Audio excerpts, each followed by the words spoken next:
Everyone, আজ আমি দিদি আর মা মিলে গিয়েছিলাম সাইলার দিদির একটা বেবি হয়েছিল তাকে দেখতে। তো এসেই দেখছি সাইলার মা তাকে নিয়ে বসে রয়েছে। আর এই যে আমাদের পুচকু, কি কিউট না, মাশাআল্লাহ, সে অনেক সুন্দর দেখতে হয়েছে।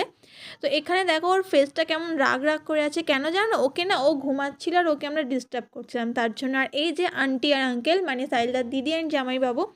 তারপর পুচকুটা তার মামির কোলে উঠলো, মানে আমার দিদির কোলে উঠলো। তো ওকে দেখে আমারও নিতে খুব ইচ্ছা হচ্ছিলো, তো ভাবলাম যে আমিও একটু নিই, বাট সেরকমভাবে না নিতে পারছিলাম না। যাই হোক, ওখানে কিছুক্ষণ থেকে আমরা বেরিয়ে আসি, এসে আমরা পাপড়ি চাট খাই। দেন ওখান দিয়ে আমরা সাইলার দোকানে এসেছি। আর এখানে একটা বড় সাইজের আয়না ছিল, আর আয়না পাবো আমি ছবি তুলবো না, এটা তো হতেই পারে না।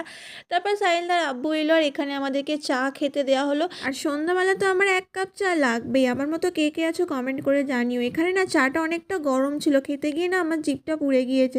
যাই হোক, এখন আমরা বাড়ির জন্য বেরিয়ে এসেছি। তো আজকের ভিডিওটা এতটুকুই ছিল, কেমন লাগলো জানিও, টাটা।